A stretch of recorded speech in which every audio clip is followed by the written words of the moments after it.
Welcome back to another episode of Real Talk Sundays, the podcast where Russian roulette meets, I don't know, Google it. I'm your host with the most, Amanda. And I'm Val. My host ass with the most ass. And we have the podcast where we create a safe space for people from all walks of life to talk about pretty much whatever, because people can't handle real talk no matter what day it is. And today's episode, we're going to go a quick round robin about the fucking housing market. Not necessarily the market, but our experiences in buying and selling houses. Not as real estate agents, but just as individuals, as women. We're not going to do that. I mean, Amanda would be great at being a real estate agent. You really would. If you want to go in a different path in life, you make your own schedule. You could be in, I'm just saying. That's not where we're going with this, but. But yeah, it's just our experience because we are in that stage of our lives where we talk about it. We're also going to have a quick segment called Thanks School, where we talk about all the things that school didn't teach us about buying a house. Everything. They didn't teach us everything. Shit. And then, of course, join us for the artist and song of the week. But dive in, Val. Yes. Why we wanted to talk about this. Okay. We wanted to talk about this because making money moves. Bruh, boss ass beach. She's a boss ass beach. Tell me why we're talking. Oh, I'm so sorry. Tell me why we're talking about this right now. Because Kayla and I went on a whim to buy a house and sell our house. I just want to tell everyone, don't do that. Don't wake up on a Tuesday. It's gonna work out for us in the end, and it's gonna be great, and everyone's gonna come over, and we're gonna have a bomb ass fucking housewarming party. Let's be real. Champagne on ice. I don't know, but we just literally, when things aren't going well, like at work or something, and you're trying to distract. And I don't know if you do this, but I don't know if anybody else does this, but sometimes I look at homes, and I know Kayla does too, because if anyone's been to our house, and again, I'm not saying anything bad about our house or our neighborhood. You've been there the most out of all of our friends. It's not the best neighborhood. Is it a cute little house? Yes. But again, older, whatever, we've never had that many problems, but still, it's not where we want to be, right? And again, it's not about success or anything like that. We just want to be in a different area. And then it came down to, in the next year or two, we plan to buy a house to be close to my parents so I can take care of my family and all of that. But it just automatically happened like this. Kayla's like, let's go look at this house for fun. There's an open house in Cuna. Because I convinced her that we could live in Cuna, right? And so we went, and this house was way out of our price range, but just fun to go. Why not? It's just fun to go look and be like, wow, okay, that's what I like. I don't like that.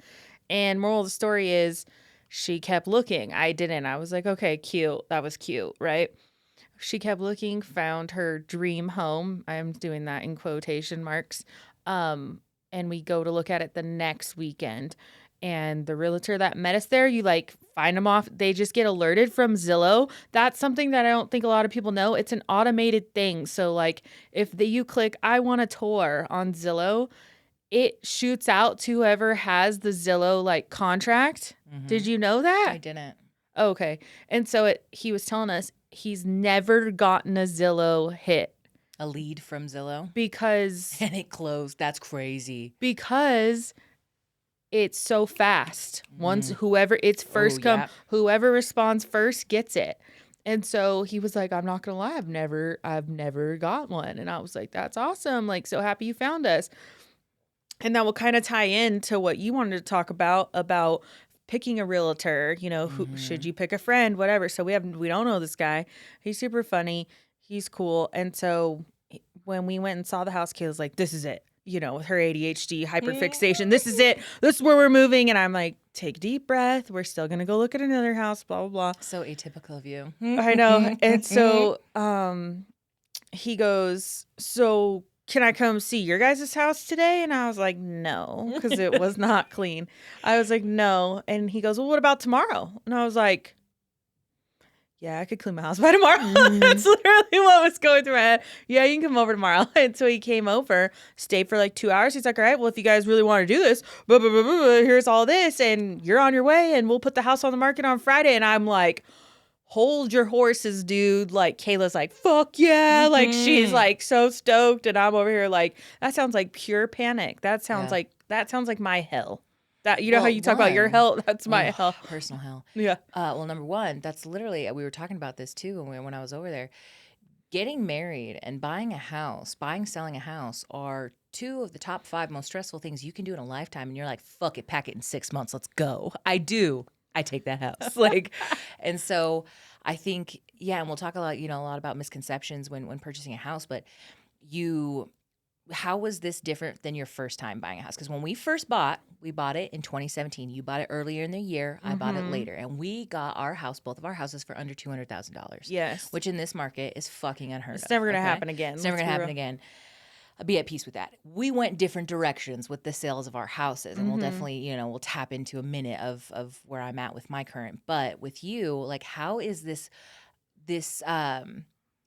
waiting to sell your house so that you can purchase another one, that buying process different than what the contingency is what they call it. Offer. So that's what's stressful if you are doing this on a whim, right?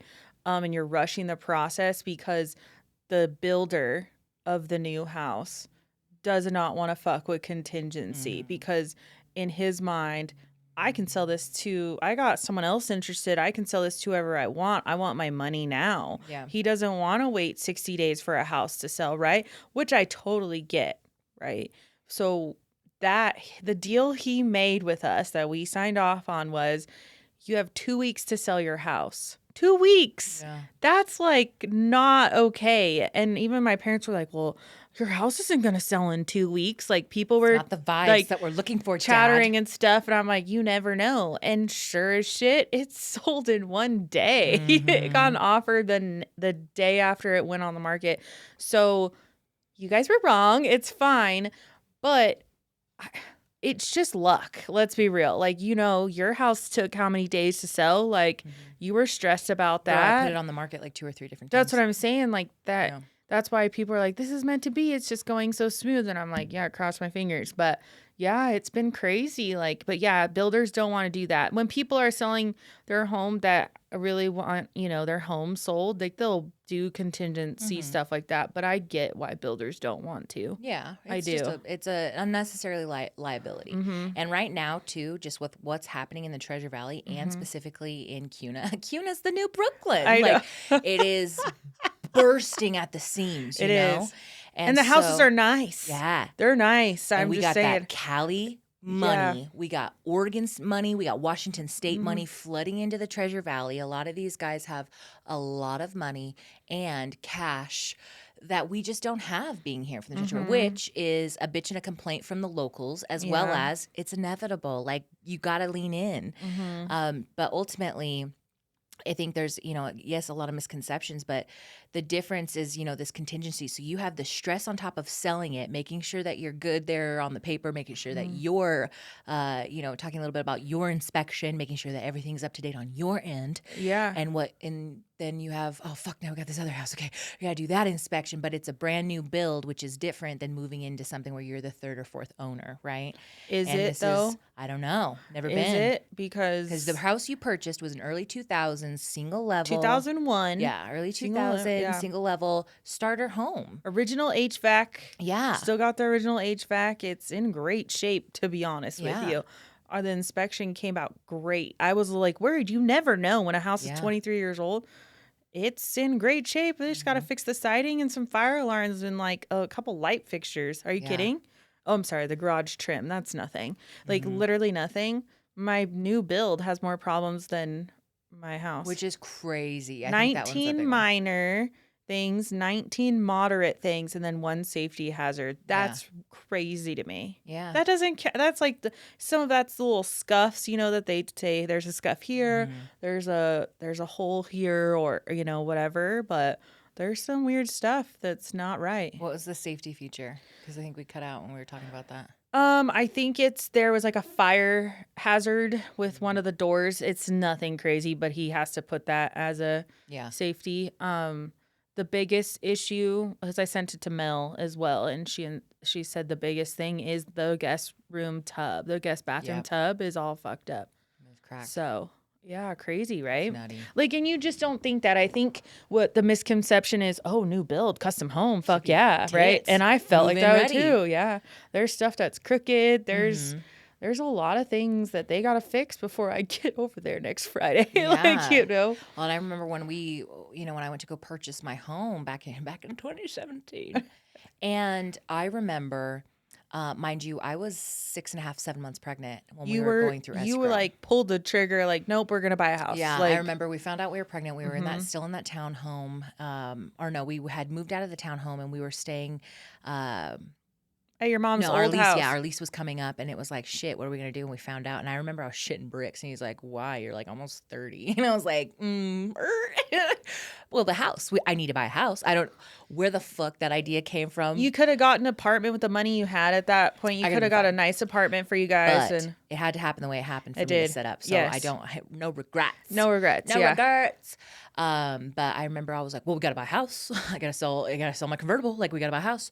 And my mom had just bought the house that she's up at now. Sweet, yeah. And so her house that she left was basically vacant until they were figuring out what to do with it. So I got fucking lucky. And for 5 to 6 months, I got to live in there rent free and just rack all this money. Every paycheck I was racking up so that I could have money to do whatever the fuck we needed to do. And then, yeah, we were searching for houses and I got one. And I remember when we were in escrow, and I think this is another thing people don't talk about, is escrow is supposed to be stressful. Escrow is not this like, no, just ride the wave. It is supposed to be on call, high cortisol, plan for the worst, expect the best. We need this signed now. We need this signed yesterday. Yeah. Like, you need to let everybody in your immediate vicinity, I'm going to be a bitch for 30 days, however long your escrow period is. I need to be on call. And yes, you are going to have more stress levels. So you need to plan for that. And you need to expect that. I was also pregnant. I was out to here. And I just remember literally pulling my hair out and being like, oh, shit, we need another $1,000. We need this. We need that. We need this. And I was just like, shit. And there was a point too where I had put all my money in and we had no money. Because you had to do the earnest money. How much did you pay back then? I don't even remember, honestly, but I remember because there were so many bids on the house. You had to show that you were serious. I had to show up. That's such a real thing. Like, well, there goes the bulk of the money. And not to mention, cost money to make money. I had to pay for certain things. And it was a seller's market at the time. It was not a buyer's market. Yeah, that was the crazy time. That was the time. It's like you hit, like, I got the cheapest, and then it was only May, June, July, August. 4 months later, and it was already going up.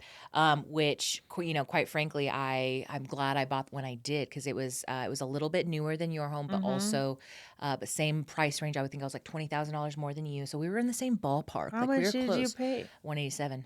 I paid $109. Oh, fuck me. Yeah, that's crazy. It went up that fast, but you were in a nicer neighborhood. Remember that. And there was issues with the roof. There was issues with the roof and issues with the I remember. What was it? Oh my God. The foundation. When you looked at the house, the left side of the house, the slope went into the home, which was a big no-no because if it rains, the water goes down and in, right?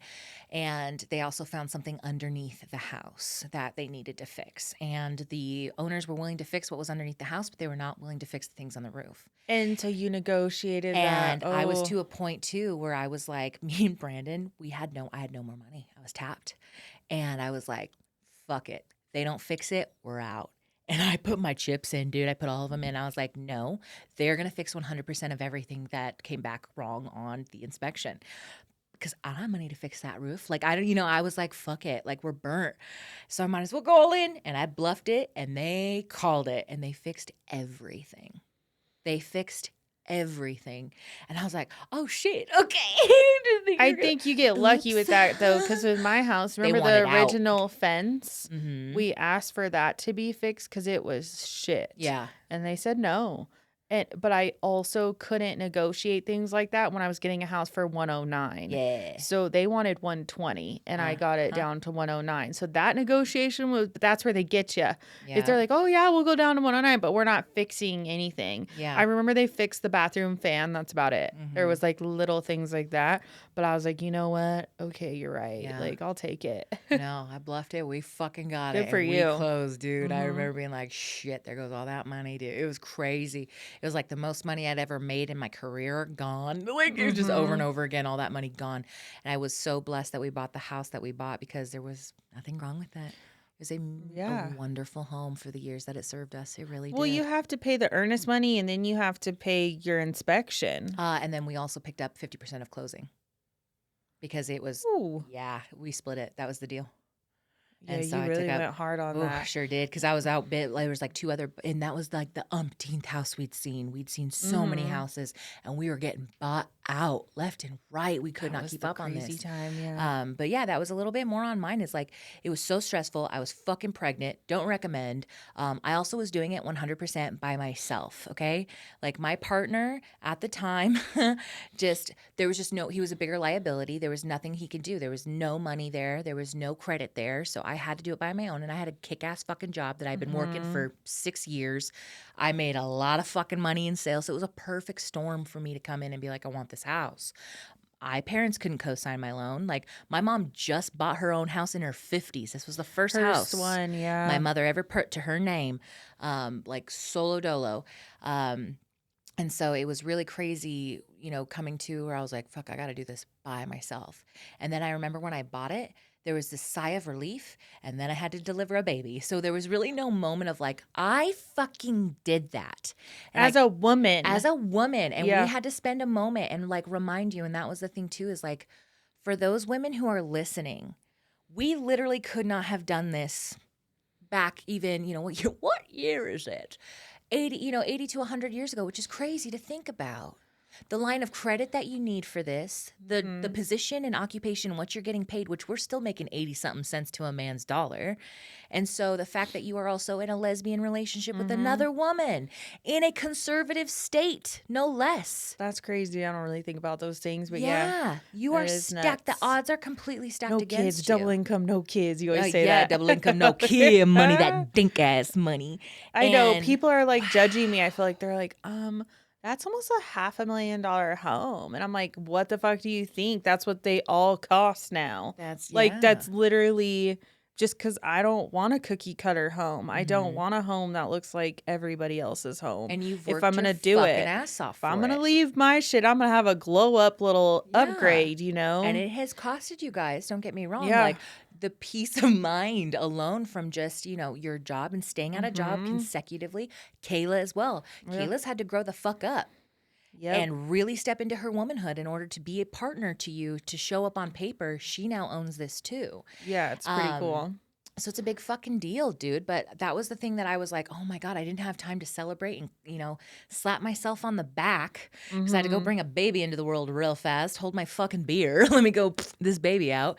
And so, even when you bought our house and Casey bought our house and like all of these friends, I don't think we celebrated it enough. We did not celebrate enough. Like, I don't remember that. Like, I don't really, it seems like a blur because I think it was all, because Casey bought it first and was all kind of back to back. But I don't remember us being like, dang, we're women and we did this. Let's take a minute.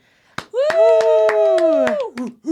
We're going to inspire women across the world. Fuck. Oh my God. And how old were we? I was 26. No, 27. Because 2017. No, you weren't. Bitch. Yes, I was. Then how old was I? Because I turned from 26 to 27 that year. Because I had him when I was 27. Then I was 27. Like it was when we are almost the same age. Overlapped. Yeah. Okay. Yeah, I was 27 in April 2017. Yeah. So that was, I think, the nuttiest part too is like our age alone defied, standards. Defied gravity. Oh, I almost said that. I am brainwashed by Wicked, just so everyone know. It's in my head. Defying gravity. I just can't stop. It's on my feed so bad. I haven't seen it. I've never seen it in my life. I'm going to see it. I'm going to see it. In this house. But yeah, I think that's a big one. So let's talk a little bit about misconceptions and things that we wish we would have known. Because that seems to be filled with a lot of our files. Because again, a lot of people don't talk about this. And the part that really got me is it wasn't until Escrow they made me take this like weird class. It was literally just online. It was, I think, 2 hours total. I logged into this portal. It was through my title company. And I was watching it, and it was everything you need to know when you go to buy a house. And I was like, where the fuck was this video when I was shopping when I was even thinking about buying a house? Was it like a first time home buyer little Yes, thing? because I also got in on that first time home buyers. Yeah, me too. Which saved my ass. Absolutely, it did. Mm-hmm. And that was the craziest part where I was like, where the fuck was this information? Like, what am I?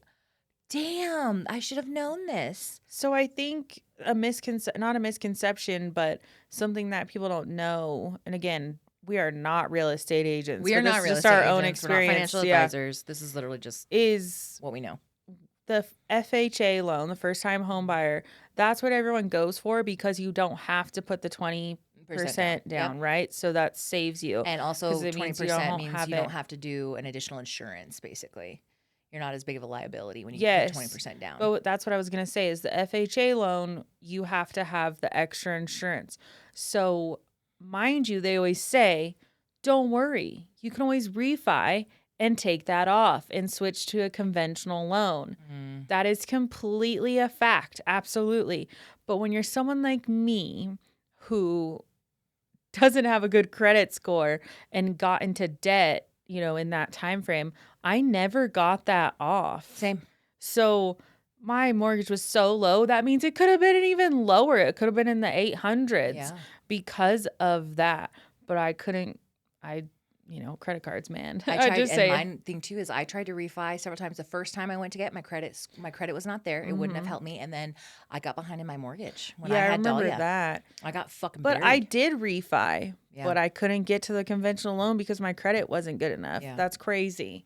It's crazy. Yeah. And I think another that's one a me too, problem though. that's a us problem, really. Mm-hmm. I think another one is that like a misconception is that homeowners are kind of a fast track to wealth, or they're wealthier typically than they are, say, renters. Mm-hmm. And I've seen this both ways, but I think that is not a blanket fact statement, right? There's going to be situational. It's a generalization. And I think people say that because it is an asset, right? Depending on if you're, again, the market and where you're at, if you're upside down in your house or not. But yeah, typically you have a larger asset to your name. You now have a $500,000 asset under your belt. Look at your debt to income for sure, but you have an asset. That's one of the biggest ones you got. And so there is an element of, yes, wealth to that, right? But I've also seen a lot of individuals who rent, and that for them allows them to not only write a portion of the rent off for their business, they still get to follow the same tax rules, right, as they would a homeowner. But the cost of insurance, the cost of the property taxes, especially where they live, we live in a place that's on its up and up. It's rising to where it's virtually going to get unaffordable soon enough. But we don't live in a metropolitan or a high traffic area. Like, you're not looking at upstate New York, LA. Yeah. We could never. I have cousins in California who literally still live with their parents well into their 30s because. No judgments. No judgment. It just but what the fuck it is. It's just real. It's too expensive. And the thing is, and I think a lot of people, and I actually saw a TikTok that validated this literally 2 days ago, to where I was like, we need to fucking talk about this. You think that you can buy your house by yourself as a millennial. I think that's a big one. Or it's an expectation that you have, or something, a benchmark you should reach. And then you have this narrative of, well, you have the age gap here, you have the pay gap here, you have the property gap. Like, houses just aren't at the same cost as they were when our parents were young and could afford this.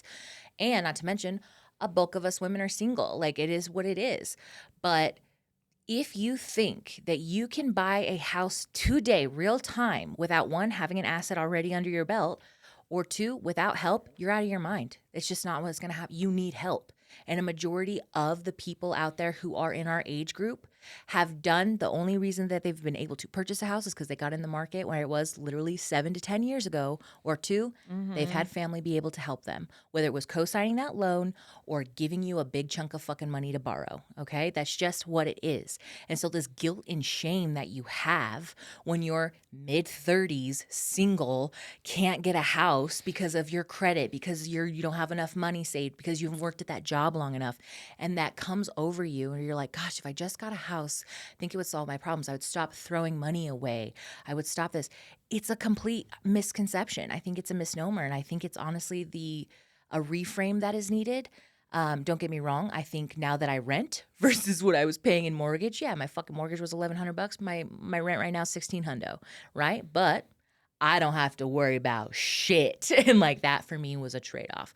But I think that's a huge misconception, and a lot of guilt and shame comes with that, especially people who are driven, who are keep finding themselves in that like hamster circle of just like, why can't I can't fucking do this. I can't pay the $1,700 a month rent, save money, 10% of savings, also try and buy a house, also with the credit, also with the cost, because the house that I bought for $187 fucking sold for $100,000 more than I bought it for. Like that was the equity that I got for the 7.5 years that I put into that house. But like, that's just the way the market went. And that's just how it is. And sometimes it goes the fucking opposite way. And you're paying an $1,100 mortgage on a house that ain't fucking worth that. And you're losing money on it. So you need to be kind to yourself at wherever you're at in your living situation. That's the best for you. Like, be kind to yourself. Definitely set your benchmarks and your goals and go get them because, bitch, you are in your dream home. You know what I'm saying? Yeah, I'm about to be. And what's going to be Cross your happening fingers. is, flash forward however many years from now, you're probably going to sell this fucking house and go get a nicer fucking house. Bro, $500,000 that's today. the goals in life for sure. Yeah. But also remember, buying a house and having a nice home aren't people's goals. Those are not mutually exclusive either. Yeah. Having a nice house and living in a nice home, those are Yeah, mutually sorry. exclusive. You get what I'm saying though. but your Like point it's not was- everyone's goal in life. Yeah. Just like how some people don't want nice cars and maybe you really want a nice car and I want a used car, which Yeah. isn't the case, let's say opposite. That's just people's prerogative, right? But I think it all stems from, and we know where it stems from, is societal stuff of how they brainwash you of the American dream is having your Right. own home. And they still promote that. People are trying to go against that and kind of reframe, I think. But that's where it all comes from is you Yeah. need to get your own house because that's, especially if you have a family. I think it's a Ooh, little bit yeah. more serious to where it's like the white picket fence and we have our backyard and our dogs and all of that. But that's kind of how I see it is like families think that is it. That's You're trying exactly to, where I went. yeah. And that's what you did.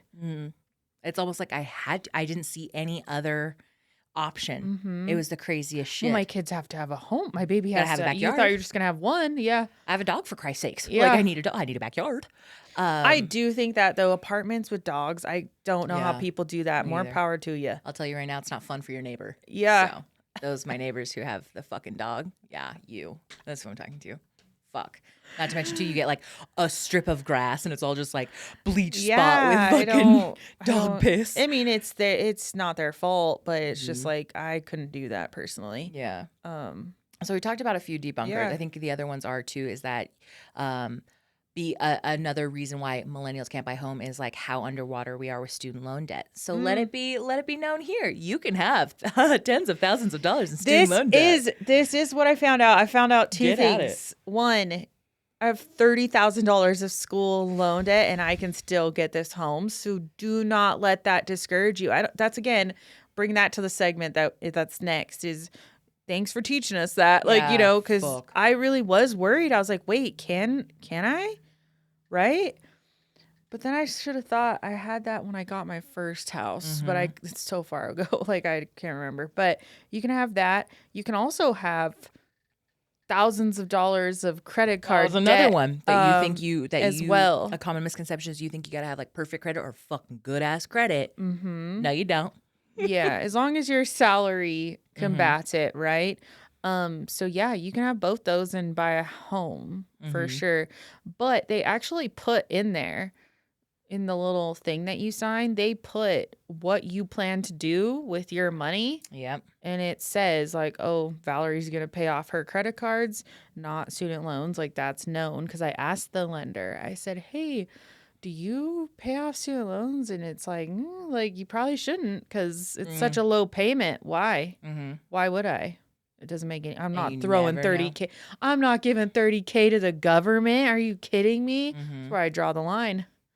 I'm insane. I'm not crazy. No, but seriously, could you I'm imagine delusional. me I'm not handing crazy. over $30,000?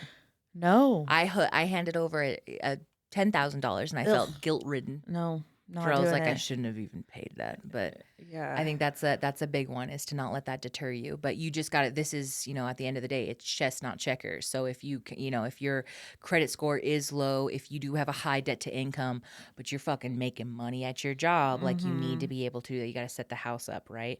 But, I think another one, and we used to say this a lot too, is it's just not the right time in the market. Like the market timing of things. People said it's not the time right now, and I was like, bye, I'm doing it.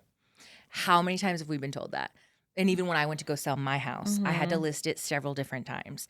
And I think that was frustrating, is because you get this like narrative or this like energy where it's like, oh yeah, it's not a seller's market right now. Or like, don't settle. Like the first offer you get, you better take it. Fucking scarcity mentality. No. And I think that was a big one, is I had to take my house on and off the market several times. And that was something that, though in the time worried me, it didn't seem wrong of a decision to do that. And then the last time I put it up, it went. And I was like, okay, there we go. And I've had several friends in the same situation where they've had to take it down, rent it out for 6 months, put it back up. And it's just what it is. But there is no perfect time with a lot of things in life. But that is a huge misconception that the market's going to get better or the market's going to take a dip and you want to time it to the market. Or no. Everyone's like, well, Trump's back and is the president, and the interest rates are going to go down. And I'm like, cool, so I'll refi. Just no. That's literally what I'll Yeah. do, is if it does go down, I already talked to them about it. You refi and you get the lower interest rate. Congratulations. Like, it's not that. If you can't afford the mortgage that you're going into, that's on you. Yeah. Because that is what bumps it up so high, right? So it will take it down if interest rates go up. But you don't know that's going to happen. You can't It could predict go the up future, because bitch. he makes some weird decision.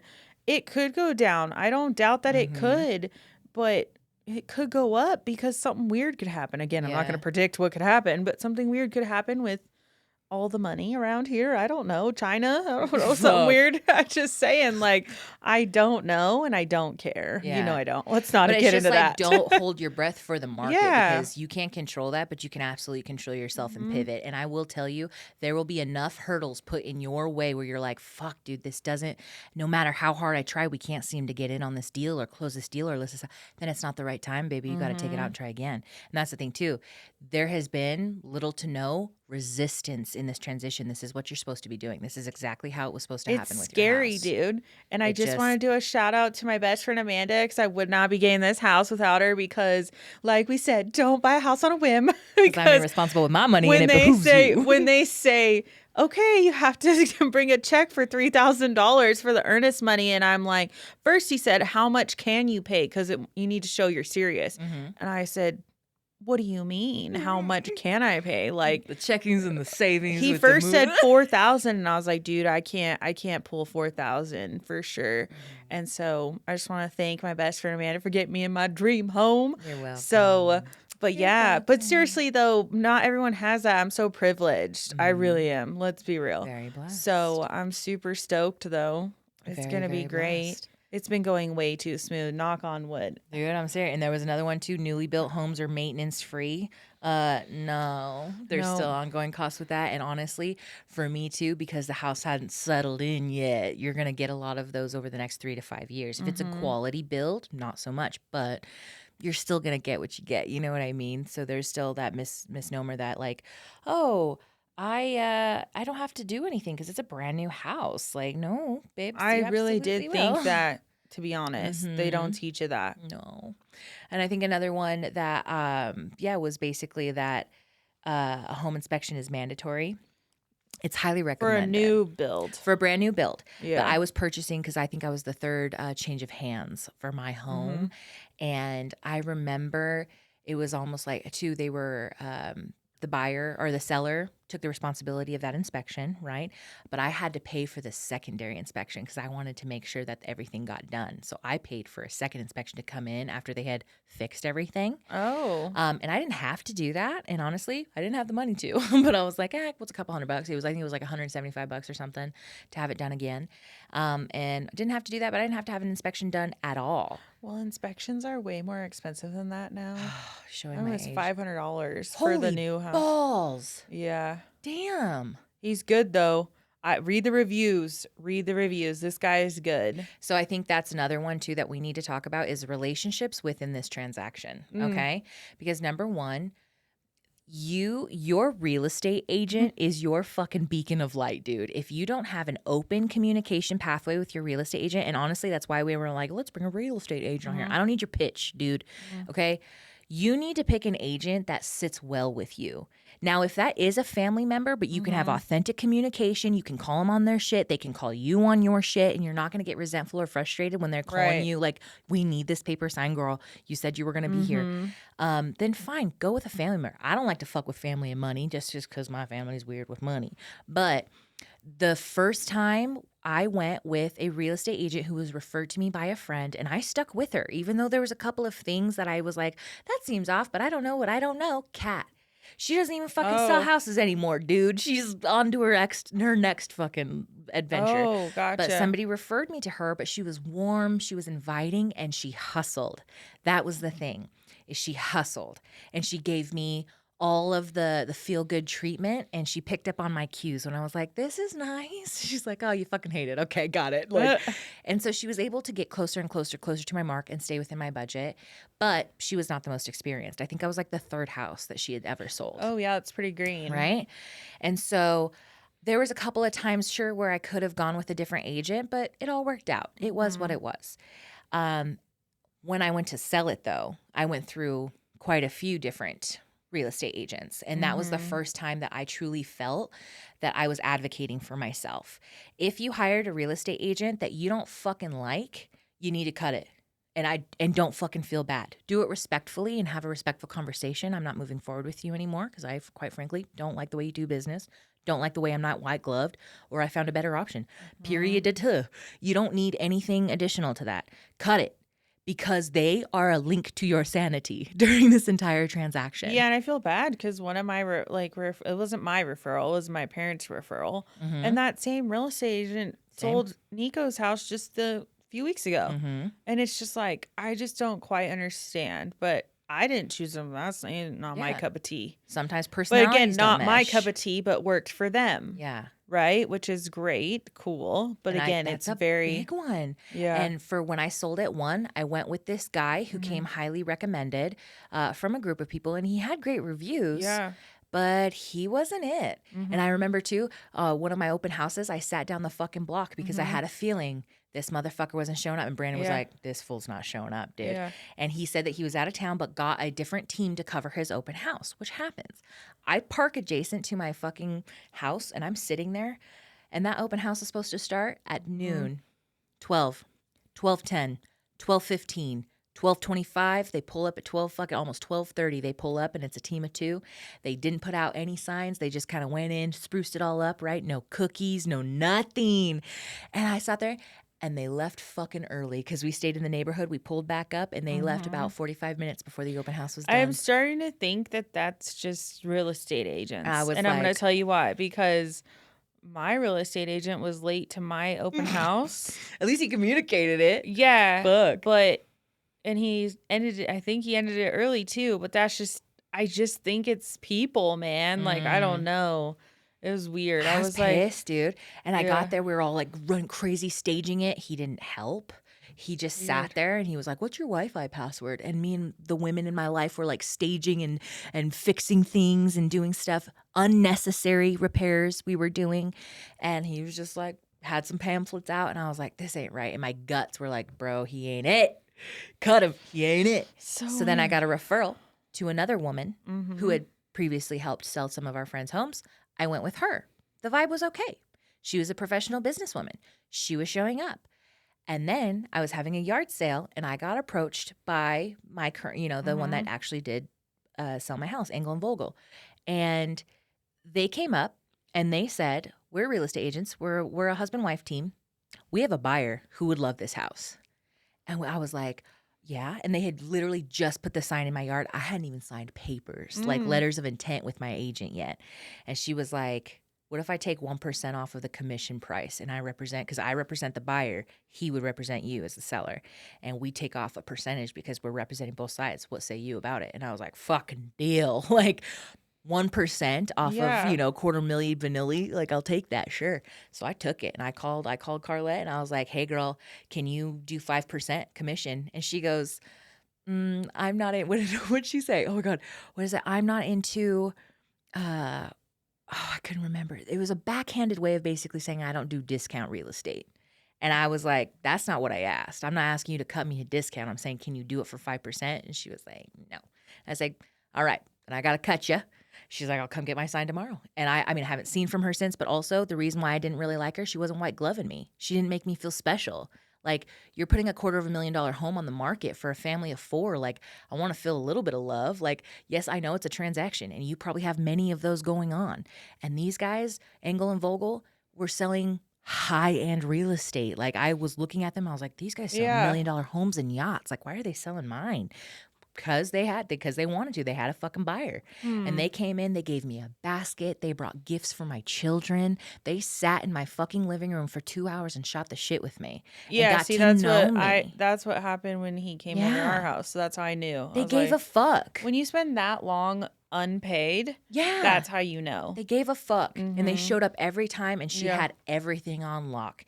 And it wasn't their first rodeo, which I felt, but like, I felt like after I closed that home, I could be her friend. And I don't care if that was real or fake. It was fake because we're not friends right now, but it's fine. Never heard from her since. I could call her right now and she'd be like, hey, girl. And that's what Is she going to be on your list of 100 friends? Fucking, yeah. Write her name down right now. Anyways, all that to say, you can do it. But fire the fuck out of that person who doesn't make you feel special, okay? Fire them and move on, because there's a dime a dozen, and you can find a real estate agent who really gives a shit.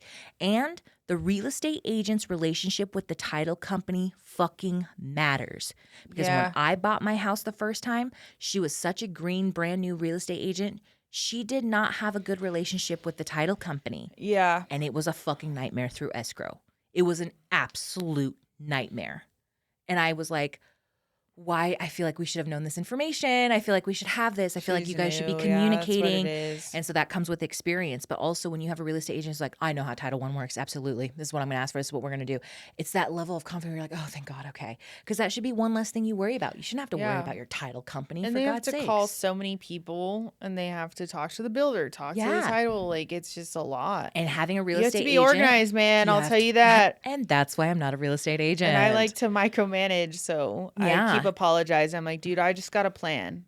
I got to know. And they sometimes need that. And that's the great part too, is if you have a real estate agent who's been in the fucking game, they should have a network. I have an inspector. I'm going to give him a call. I have a guy. I have a contractor. I have a team. Oh, dude, I have the a repair handyman. guy that he has been so clutch. Yeah. That's unreal. That's where it gets saved to make things better. But yeah. And then closing costs, dude. Closing costs were also a big one where we're like, well, people don't want to pay closing costs. Nobody I'm wants about to to pay closing costs for it for sure. nobody wants to pay closing costs.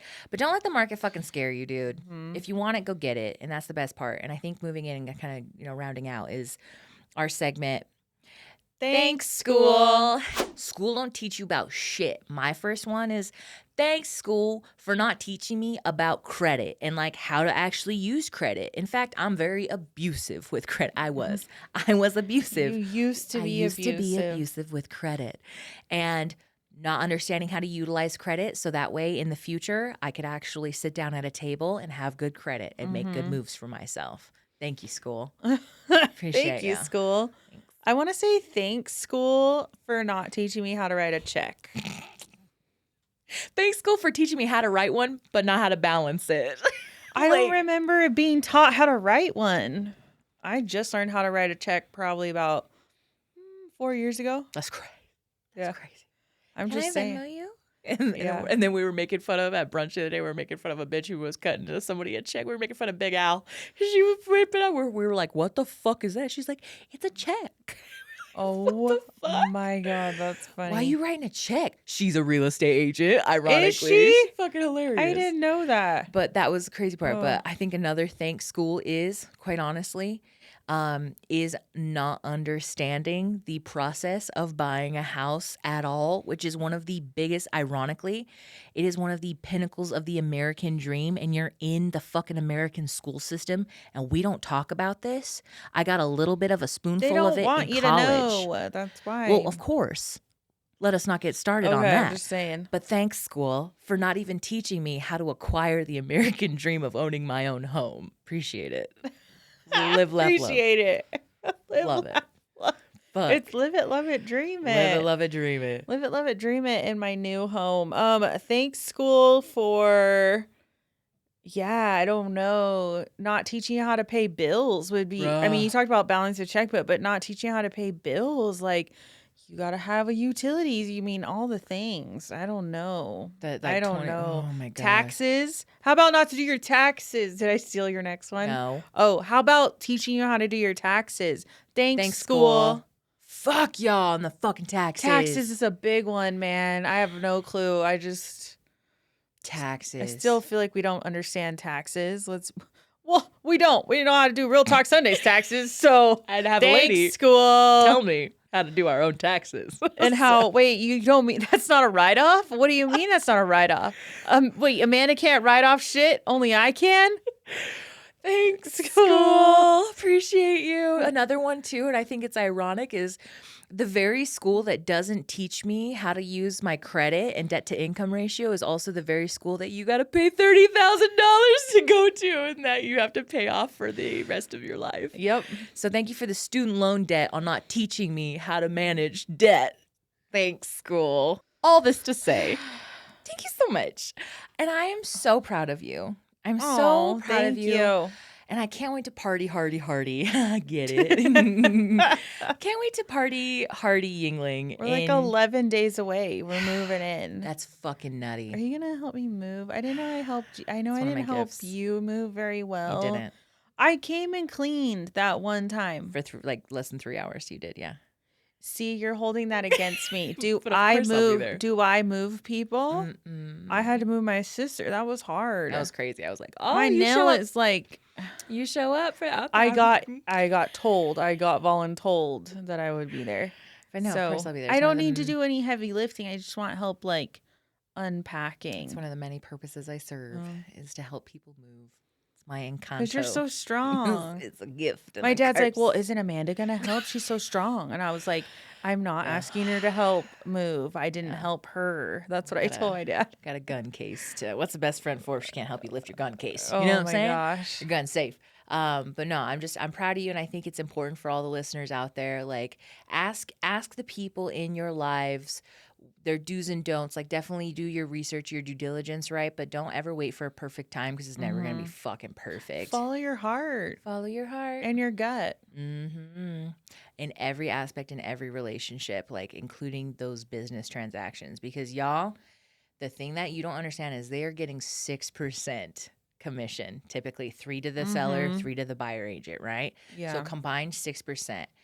And the crazy part about that is when you math it out and you're depending on the cost of your home, what you're listing it for, it's a lot of fucking money.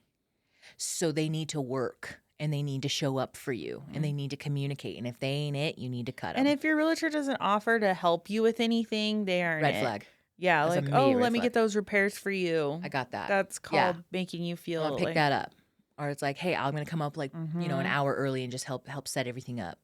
Yeah. Fuck. Just keep a lookout for those things. You just need to do that. Lessons learned. And like just go for gold. And if that's your thing, like ultimately too, you got to understand like I think the housing and the differences in my situation is I sold my house because quite frankly, that was never my dream. Like I didn't want the white picket. I didn't want the house, the car, the kids. I didn't want any of that. But I did that because that's what I thought we needed. And the relationship fell through. And I was stuck with this mortgage and these children. And I was buried, dude. And I got behind because what happened was just Real Talk Sundays, I was a commission-based salesperson. So actual base salary was significantly lower because I took a deal with the devil because I was selling. And so I got a higher commission percentages off of my clothes and a lower base salary. And that was the deal that I made. And then I got pregnant and I couldn't renegotiate that salary. And so I got for my FMLA and I ended up having to have an emergency C-section. So I was out for 8 weeks. I got 30% of my base salary. When I purchased a home based off of my current income, which at the time was a little under $90,000. Yeah. Okay. The math don't math on that, girl. And then when you're in sales, I took an 8-week maternity. My pipeline was depleted. I come back in. It took me 3 months of ramp up time. So not only in the 2017 year, because I had my son in November, we closed in August, son in November, I missed out on my quarterly bonus. I missed out on my annual bonus for 2023 or for 2017. And then in 2028 or 2018, fuck my years, dude. In 2018, I got pregnant with Dahlia. Yep, around the same time. And it was so great. And so I shit the bed, was, you know, a little bit of depression settled in. So I couldn't really couldn't get my head back in it. But took me a 3 to 4.5 month ramp up time to rebuild my pipeline. I was training other salespeople at the time in anticipation for me being out Q4. And I made it all the way through the end of the year, but again, missed my annual bonus because I missed basically my Q1 lead up. And then I missed the last 2 weeks of the year of 2018. Yeah. And so I missed my Q4 bonus and I missed another annual bonus. And that the thing is if the CEO at the time wasn't, you know, wasn't who he was and we didn't have the relationship and he didn't throw me a bone, you know, every now and again, I would have lost my house straight up. But I got so far behind on my house. I had to get very creative. I was literally, I think from the middle, this is real talk, the middle of 2018, probably through almost to the end of 2019, I was 1.5 mortgage payments behind.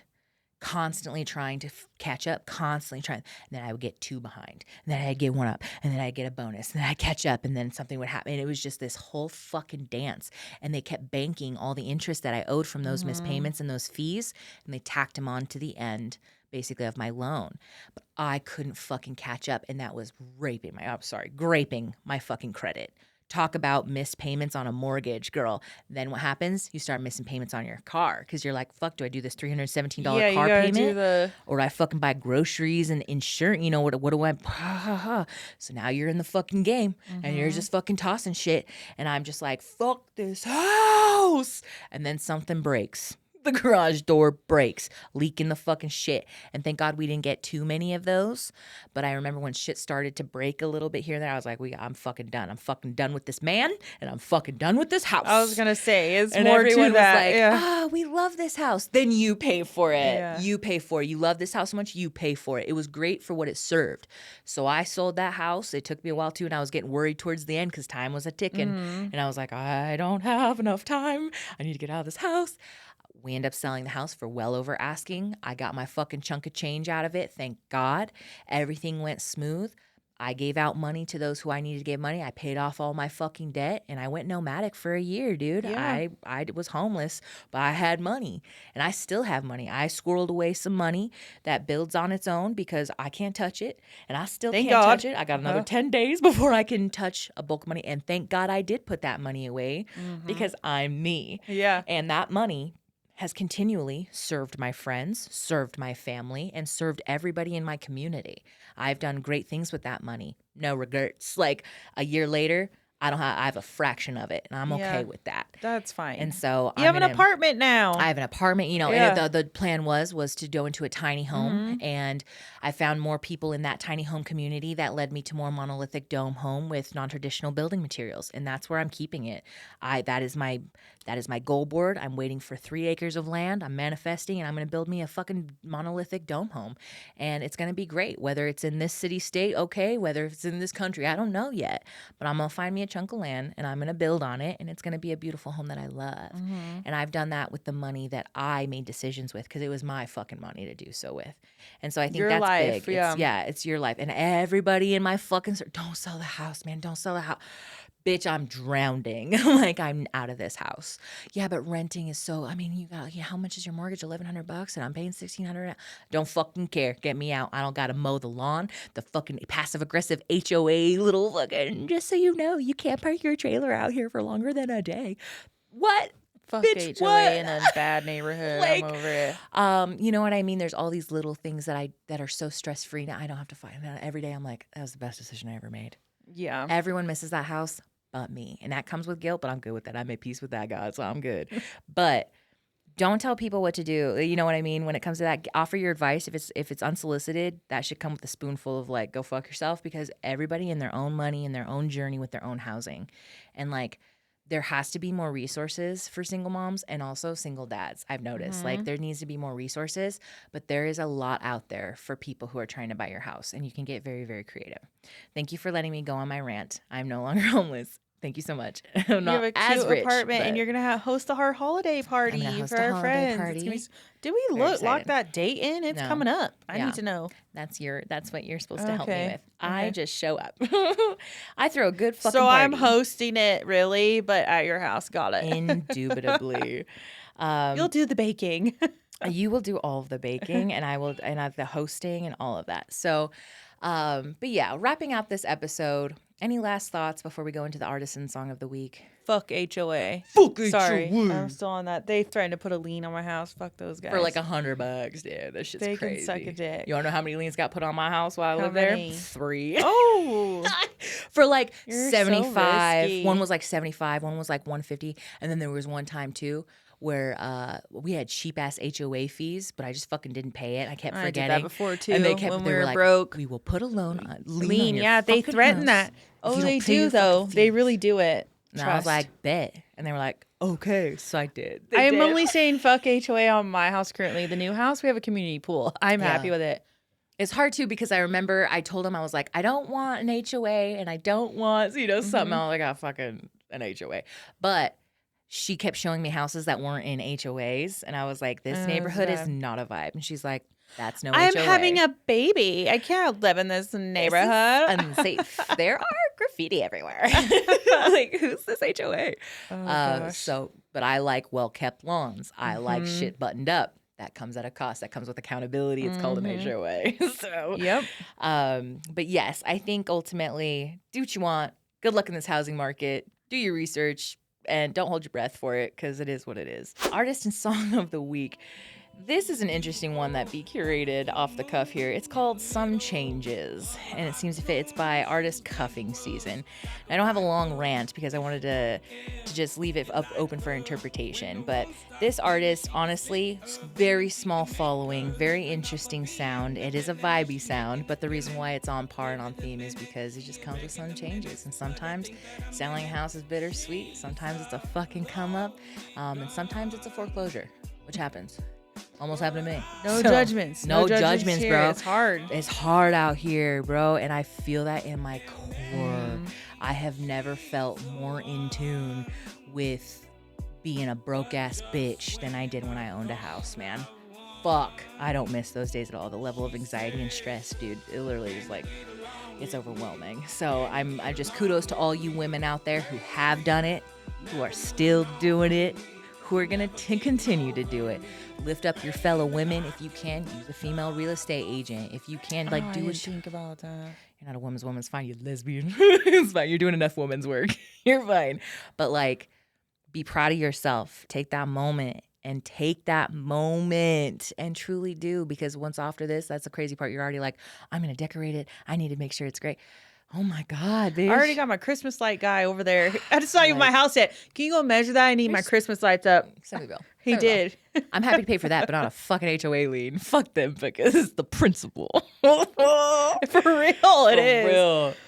But enjoy this song and artist, Some Changes by Cuffing Season, and enjoy the rest of your year. Yeah. And follow us on TikTok and Instagram and YouTube. Yeah, because we're on all the iHeartRadio. Wherever you're getting your listening for your podcasts, listen to us. And the next episode will be our Christmas episode. Can't wait. Jingle, jingle, jingle. Stay tuned. Christmas time. Christmas time is here. That's my favorite thing to say. Message us if you have any Christmas topics. Hit us up. That would be cool. Yeah, curious to know. Anything you need to know about Xmas. But thank you We need to so post much. that. Mwah. Love, Toodaloo. peace, and chicken grease.